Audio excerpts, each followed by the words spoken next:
And this is talk about Landlord, Season 3. The Delusion. This is when we started this fantasy system. To brag about being the best fantasy player, I mean, really? You like, that's where you put your pride and ego at, being the best fantasy player?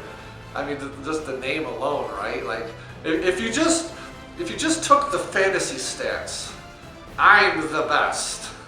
And he was really riding that until he just totally believed it. Which is why this game had to be played. Because we had a person who was, in all essence, overdose of reality. You know, like, he beat you on the court before we took the stats. You quit the game before we took the stats. Before the fantasy system was even made, he was the outright. Season 1 was the only reality season, and he was the best. Seasons 2 and 3 were the fantasy seasons, and Landlord was the best.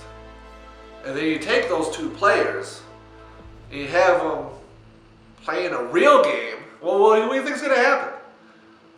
The guy who dominated reality or the guy who dominated fantasy? I have to look at the stats. I wonder if he had better fantasy. That'd be kind of weird, wouldn't it?